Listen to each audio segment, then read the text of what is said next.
Hello दोस्तों, नमस्कार। स्वागत है आपका अनुपम ट्रिक्स यूट्यूब चैनल पर। दोस्तों, आज से हम विभिन्न परीक्षाओं को ध्यान में रखते हुए साइंस विषय के अंतर्गत जीव विज्ञान अर्थात बायोलॉजी के क्वेश्चन आंसर की सीरीज प्रारंभ कर रहे हैं। दोस्तों, आज के इस पार्ट में बायोलॉजी के इंट्रोडक्शन से संबंधित समस्त जानकारियों से मैं आपको अवगत कराऊंगा।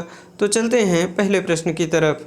ये प्रश्न है, जीव विज्ञान बायोलॉजी शब्द का प्रयोग सर्वप्रथम किसने किया था? पहला विकल्प अरस्तु, दूसरा विकल्प लेमार्क और ट्रेविरेनस, तीसरा डार्विन, चौथा विकल्प हक्सले। तो दोस्तों, इस प्रश्न का सही आंसर होगा लेमार्क और ट्रेविरेनस। लेमार्क फ्रांस के वैज्ञानिक हैं और ट्रेविरेनस जर्मनी के वैज्ञानिक हैं। इन्होंने लगभग 1801-2 में बायोलॉजी शब्द का सर्वप्रथम प्रयोग किया था। बायोलॉजी शब्द दो शब्दों से मिलकर बना है, बायोस और लोगोस। बायोस का अर्थ होता है लाइफ या जीवन, लोगोस का अर्थ होता है स्टडी।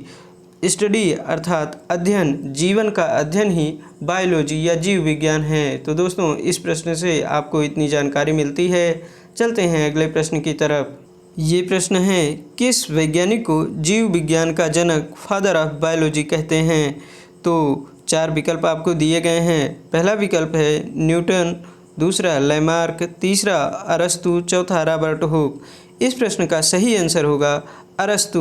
दोस्तों, अरस्तु को न सिर्फ जीव विज्ञान बल्कि विज्ञान और जंतु विज्ञान का भी जनक कहा जाता है।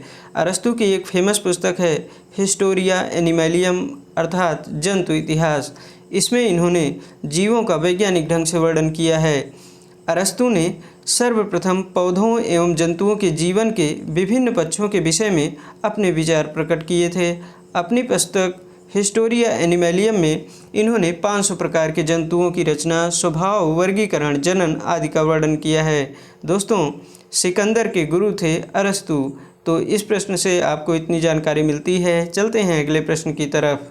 किस वैज्ञानिक को वनस्पति विज्ञान का जनक अर्थात फादर ऑफ बॉटनी माना जाता है? 4 विकल्प दिए गए हैं आपको। पहला विकल्प है अरस्तु, दूसरा विकल्प थियोफ्रेस्टस, तीसरा हक्सले, चौथा रॉबर्ट ब्राउन। तो दोस्तों, इस प्रश्न का सही आंसर होगा फादर ऑफ बॉटनी थियोफ्रेस्टस को कहा जाता है। थियोफ्रेस्टस 370 से 285 BC के एक वैज्ञानिक थे। इनकी पुस्तक है हिस्टोरिया प्लांटेरम। हिस्टोरिया प्लांटेरम में इन्होंने लगभग 500 प्रकार के पौधों का वर्णन किया है। इन्हें ही वनस्पति विज्ञान का जनक कहा जाता है। चलते हैं अगले प्रश्न की तरफ। ये प्रश्न है, पृथ्वी पर सबसे पुराना जीव कौन सा है? 4 विकल्प दिए गए हैं। पहला विकल्प कवक, दूसरा अमीबा, तीसरा यूग्लिना, चौथा नील हरित शैवाल। इस प्रश्न का सही आंसर है नील हरित शैवाल। नील हरित शैवाल को इंग्लिश में ब्लू ग्रीन एल्गी अर्थात BGA भी कहा जाता है। दोस्तों, ब्लू ग्रीन एल्गी जो होता है ये प्रथम प्रकाश संश्लेषी जीव है। इसके अलावा ये सबसे पुराना जीव है। इसके अलावा दोस्तों, बरसात के दिनों में ज़मीन हरे रंग की दिखने लगती है और यह फिसलन वाली हो जाती है। ऐसा ज़मीन पर नील हरित शैवाल के उग आने के कारण होता है। इसके अलावा दोस्तों, और आपको क्या जानना चाहिए, ब्लू ग्रीन एल्गी जो है नील हरित शैवाल का प्रयोग ऊसर भूमि को उपजाऊ बनाने में किया जाता है। इसके अलावा BGA ब्लू ग्रीन एल्गी वायुमंडलीय नाइट्रोजन को नाइट्रेट में परिवर्तित करके धान की फसल को आंशिक मात्रा में नाइट्रोजन की पूर्ति करता है। चलते हैं अगले प्रश्न की तरफ। ये प्रश्न है, किस वैज्ञानिक ने जीवधारियों के वर्गीकरण को वैज्ञानिक आधार प्रदान किया? 4 विकल्प आपको दिए गए हैं। पहला विकल्प है अर्नेस्ट मायर, दूसरा जॉन रे, तीसरा रॉबर्ट ब्राउन, चौथा कैरोलस लीनियस। तो इस प्रश्न का जो आंसर है वो है दूसरा विकल्प जॉन रे। जॉन रे ने जाति शब्द का सर्वप्रथम प्रयोग किया जो कि जीवधारियों के वर्गीकरण का वैज्ञानिक आधार बना। दोस्तों, जॉन रे ने 1693 में सर्वप्रथम जाति शब्द का प्रयोग किया था। चलते हैं अगले प्रश्न की तरफ। ये प्रश्न है, जीवधारियों के वर्गीकरण का अध्ययन विज्ञान की किस शाखा के अंतर्गत किया जाता है? पहला विकल्प साइटोलॉजी, दूसरा माइकोलॉजी, तीसरा टैक्सोनॉमी, चौथा हिस्टोलॉजी। तो दोस्तों, जीवधारियों के वर्गीकरण का अध्ययन टैक्सोनॉमी शाखा के अंतर्गत किया जाता है। टैक्सोनॉमी का अर्थ होता है वर्ग की। दोस्तों, टैक्सोनॉमी के अंतर्गत वर्गीकरण विज्ञान का अध्ययन किया जाता है। साइटोलॉजी के अंतर्गत कोशिकाओं का अध्ययन किया जाता है और माइकोलॉजी के अंतर्गत कवकों का अध्ययन किया जाता है, जबकि हिस्टोलॉजी के अंतर्गत ऊतकों का अध्ययन किया जाता है। इतना आपको जानना चाहिए। चलते हैं अगले प्रश्न की तरफ। आधुनिक वर्गीकी का जनक, फादर ऑफ टैक्सोनॉमी किस वैज्ञानिक को माना जाता है? पहला विकल्प चार्ल्स डार्विन, दूसरा लेमार्क, तीसरा कैरोलस लिनियस, चौथा बेंथम व हुकर। तो दोस्तों इस प्रश्न का सही आंसर है कैरोलस लिनियस।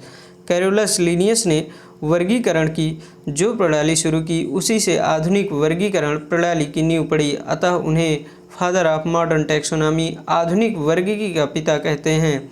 दोस्तों कैरोलस लिनियस की 4 पुस्तकें हैं: जेनेरा प्लांटेरम, सिस्टेमा नेचुरी, क्लासेस प्लांटेरम, फिलोसोफिया बॉटेनिका। दोस्तों कैरोलस लिनियस साहब ने अपनी पुस्तक सिस्टेमा नेचुरी में जीव जगत को 2 जगत में वर्गीकृत किया, जंतु जगत और पादप जगत। तो दोस्तों इस प्रश्न से आपको इतनी जानकारी मिलती है। चलते हैं अगले प्रश्न पर। ये प्रश्न है, दुनाम पद्धति का जन्मदाता कौन है? 4 विकल्प दिए गए हैं। पहला विकल्प कैरोलस लिनियस, दूसरा अर्नेस्ट हेकल, तीसरा जॉन रे, चौथा ग्रेगर जॉन मेंडल।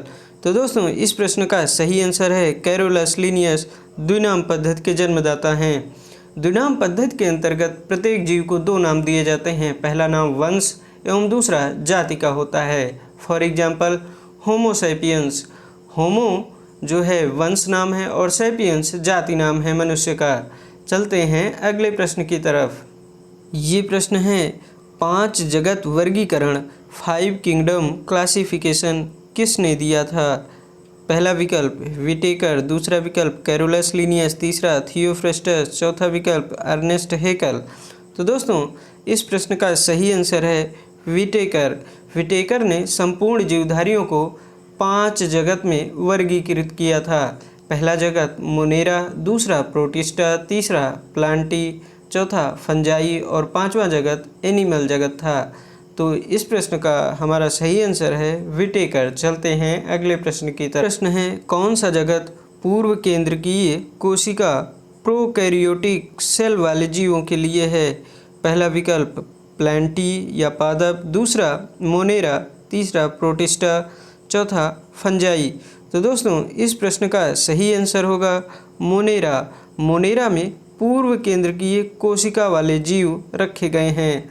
तो दोस्तों मोनेरा और प्रोटिस्टा आपको समझना है। मोनेरा में यूनिसेलुलर प्रोकैरियोटिक सेल वाले जीव रखे गए हैं, जबकि प्रोटिस्टा में यूकैरियोटिक यूनिसेलुलर वाले जीव रखे गए हैं। तो इतनी जानकारी आपको होनी चाहिए। चलते हैं अगले प्रश्न की तरफ। ये प्रश्न है, टैक्सोनॉमी की मूलभूत इकाई है। 4 विकल्प आपको दिए गए हैं। पहला विकल्प है वंश यानी जीनस, दूसरा जाति स्पेसीज, तीसरा गण या ऑर्डर, चौथा वर्ग या क्लास। दोस्तों अगर आपने वीडियो को ध्यान से देखा है तो इस प्रश्न का आंसर आपको इसी वीडियो में मिल जाएगा, जिसका आंसर आपको देना है कमेंट बॉक्स में कौन सा विकल्प सही है। तो दोस्तों ये रहा हमारा आज का सेशन। वीडियो कैसा लगा ज़रूर बताएं। वीडियो को ज़्यादा से ज़्यादा शेयर करें, लाइक करें, और अगर आपने अभी तक हमारे चैनल को सब्सक्राइब नहीं किया है तो प्लीज़ सब्सक्राइब कर लें, ताकि हर आने वाली वीडियो की नोटिफिकेशन आपको सबसे पहले मिले। आज का सेशन यहीं तक दोस्तों, बहुत बहुत धन्यवाद।